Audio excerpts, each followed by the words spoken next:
I've loved Fallout since the day that I picked up the Fallout 1 Game of the Year edition when they used to release £5 copies.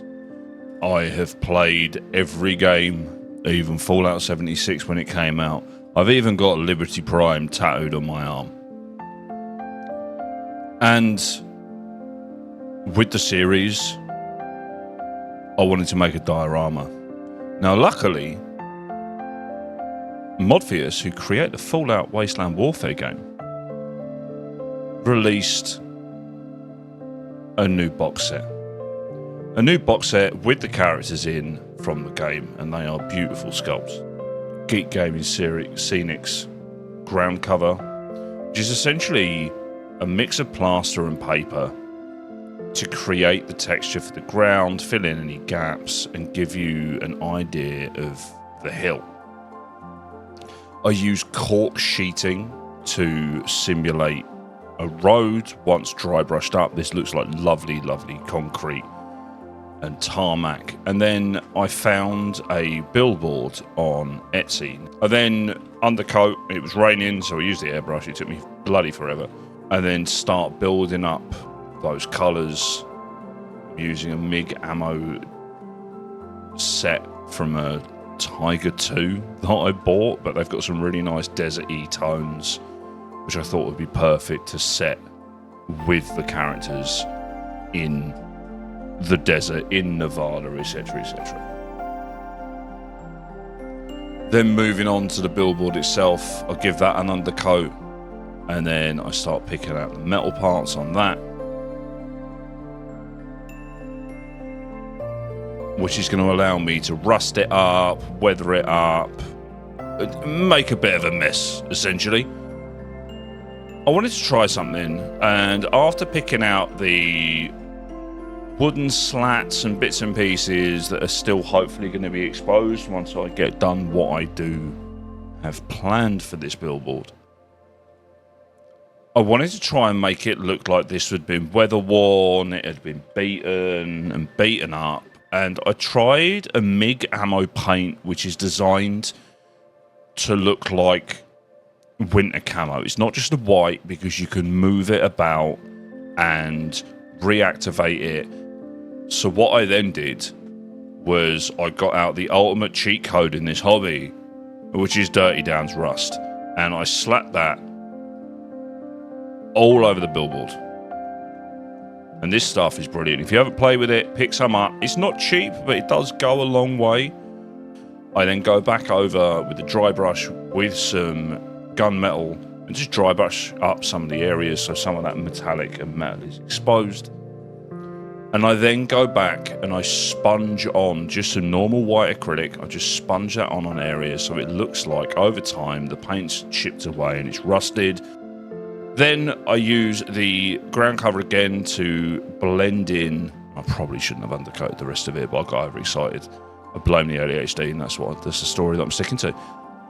I then use the ground cover again to blend in the base so it doesn't just look like it's floating on top of the hill. And what this also helps with is drying, and it sets like concrete, this stuff, because of the plaster in it. Then I dry brush over a grey over the asphalt, and I stipple that on and dry brush that on so you still see all the cracks and those lovely textures that are left from the corkboard. Then moving on to the ground cover. So using some of the Geek Gaming Scenics terrain glue, slap that all over. It dries really quickly, and then I apply some of the Kraut cover, Spartan Sands, which is desert with some flock in it, and it's really, really nice. I then use some pigment powders to kind of tie in the car and the road, so it's like dust has blown all over it over time. We're going to go on to looking at the car and how that was painted in a second. If you guessed Dirty Down Rust, then you are entirely correct. And then I add that on and kind of move it about so it looks like the dust is blown over the concrete and it's blown over the car, and it's kind of caught in areas on the billboard and bits and pieces like that. Now, now you get to see me butchering a car. I picked up a really cheap classic Chevrolet, I think it is, from a toy shop near me. Tore it apart, as you can see, and I'm using this because it fits in with the aesthetic of the Fallout world, that 1950s, 1960s vibe and look. Just so it was a little easier to paint, and also that was probably going to have gone long ago. I flattered it down with some grit, just in case the lacquer caused the paint to peel, and then I slap it with a zenithal highlight. So in between spraying it brown and then spraying it that off-white, I give it a coat of hairspray, and then I use that to reactivate that with a stiff brush, some water, and it brings out the rust underneath and that original brown colour. I then apply all those brown colours with a bit of that dirty down rust, so the car looks like it's been sat there for a very long time. The paint's all chipped away from the dust and everything else, and the metal that's been left underneath is allowed to sit there and rust away. Then painting some of the interior as well, because obviously it's going to be a little bit visible on the diorama. Probably could have got away with that if I hadn't have cut the windows out and I could have painted them as black. Could have saved me a job. But anyway, I then kind of painted the bumper details, added a little bit more of a metallic where that chrome isn't going to have rusted, or it will have peeled away in slightly different ways, because it doesn't really rust in the same way as metal that hasn't been chrome plated. And then I start putting together, honestly, some of the tiniest 28mm miniatures that I've ever put together. Dog meat came in multiple separate parts. There was a fair bit of pinning that I had to do because you had some very, very fine parts as well on all of the models, but they were really, really nice sculpts.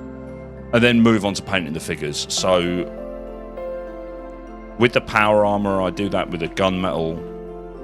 I then cover that in Streak and Grime by AK Interactive and clean that off, because the power armor is going to be battered, it's old, it's a relic, it's going to be well worn, and I clean it up, add a few more highlights in those areas that aren't going to have picked up much dust and stuff like that. And essentially that's all I do for the power armor. It's a really nice, quick, and I think very effective paint job. And then moving on to the skin, I use a mix of Mornfang brown and Scrag brown for the face.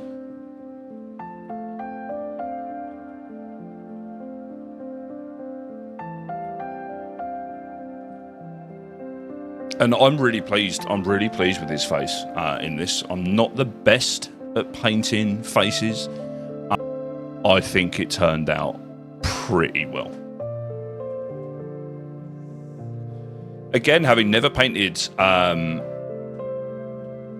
realistic dog before, I've painted dogs before, more time, etc., etc. Getting like an Alsatian / Malinois kind of coat colour was a bit of a nightmare. It's a lot more kind of blonde and orange than I had originally kind of expected. So I had to play about with that. So I started off bringing it up with Scrag Brown, and then dry brush it with Dawnstone, and then added an orangey glaze to kind of bring that kind of blonde out. And then moving on to our Vault Dweller. Again, tiny figure. So what I did is I painted that in a Cantor blue, brought that highlight up, and then used contrast paints to paint in those yellow stripes and the piping on the bag and the Vault-Tec logo, stuff like that.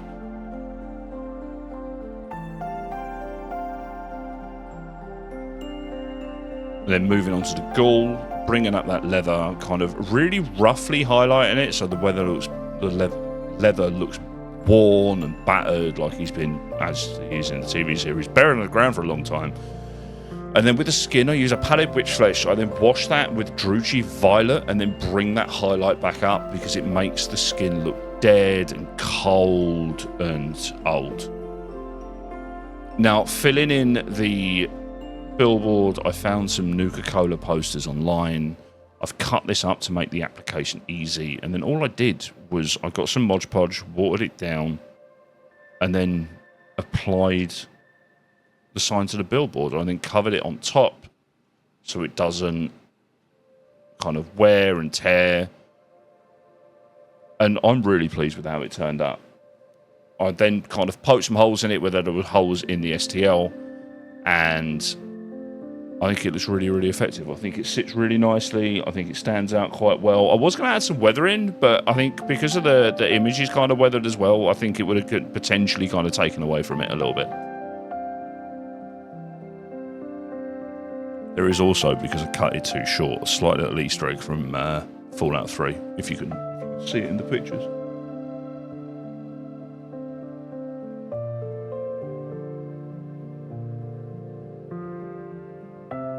So yeah, what do you think? I'm really pleased with this. I think it turned out really well.